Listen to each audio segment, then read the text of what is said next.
আপা, আপনার নাম কি? আমার নাম আয়েশা। একটু জোরে বলেন। আমার নাম আয়েশা। আপনি কি করতে আসছেন এখানে? আমি আসলে একজন গার্মেন্টস কর্মী। তো আমি বিবাহিত, কিন্তু আমার স্বামী কোনো চাকরি বাধা কিছু করে না। তারপর আপনার স্বামীরও গার্মেন্টসে ভর্তি করে দেন। না, আমার স্বামী এসব কর্পোরেট চাকরি করতেছে। আমার স্বামীর এসব চাকরি পছন্দ না। সে পায়ের উপর পা রেখে আরাম করে খাবে, আমি তাকে রান্না করে ভাত রান্না করে খাবে। তার মানে আপনার হাজবেন্ড আপনার কামাই খায়? হ্যাঁ, আমার হাজব্যান্ড আমার কামাই খায়। খোটা দেন না আপনি? না, খোটা কেন দেবো, অনেক ভালোবাসা বিয়ে করছি। মাইনে নেয় নাই? শ্বশুর বাড়ি থেকে মাইনে নেয় নাই? না, মাইনা নেয় নাই। আমার স্বামী কিছু করে না, আমার বাপ মাও মাইনা নেয় না। বেতন কত পান? আমি পাই, বেতন বলতে হয় না, নাইলে বলতে হয়। পাইনি, যা পাই তা দিয়ে দুজনের কষ্ট হয়, ঠিক আছে। সংসার চলে? চলে। ও, আপনি এখন গার্মেন্টসের কোন সেক্টরে আছেন? আমি হয়েছে ইসে যে ওয়াশের সেক্টরে। গার্মেন্টসের ওয়াশের সেক্টর আছে? হ্যাঁ, আমি জানি না, ওয়াশের সেক্টর আছে। I don't know what garments. ও, গার্মেন্টসে ভর্তি হয়েছেন, আমার ইংলিশে কথা বলেন। So what? Garments এই যে হ্যাঁ।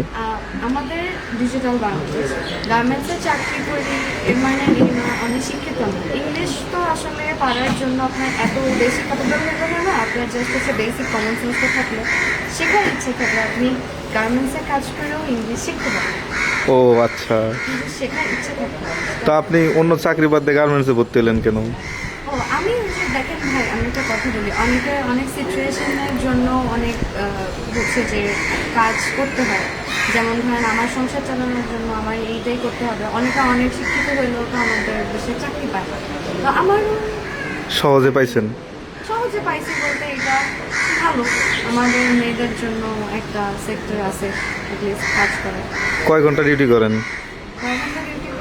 আমি যাই ভাই সকাল 6:30টায় যাই, আর ফ্যাক্টরি থেকে আসি হচ্ছে 5টায়।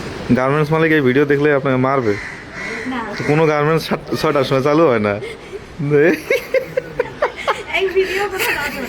কারণ আমার কাছে একটু মিসইনফরমেশন থাকতেই পারে, বাট আমি কিন্তু অ্যাপ্রিশিয়েট করি যারা কষ্ট করে গার্মেন্টস চাকরি করছে, যে কোনো ডিপার্টমেন্ট। অফ হোয়াইট পেন আছে আর বাসা নাই? কিন্তু এই ভিডিওটা কোনো দূরে দাম আছে। না। আমি অনেক মানে কি বলতে বলছি। তো আপনি গার্মেন্টসের চাকরি পাইছেন, বেতন পাচ্ছেন, আপনি ট্রিট দিবেন না? আমার সংসারই চলে না, আমি বলছি। আমার সংসারই চলে। আমার থেকে ট্রিট চাচ্ছেন, এটা হবে না। সংসার একটু আগে বলেন আলহামদুলিল্লাহ সংসার ভালো চলতেছে। সংসার চলতেছে, কোনো মতে দুজনে চলে যায় আলহামদুলিল্লাহ। এখন বলবো না আমি অল্পতেই সন্তুষ্ট, আমি তো ভালো মানুষ। তো হাজবেন্ড বলেন চাকরি করতে, বেকার থাকলে হবে? হাজব্যান্ড তো কথা শুনে না ভাই, এটাই তো বুঝতে পারতেছি না।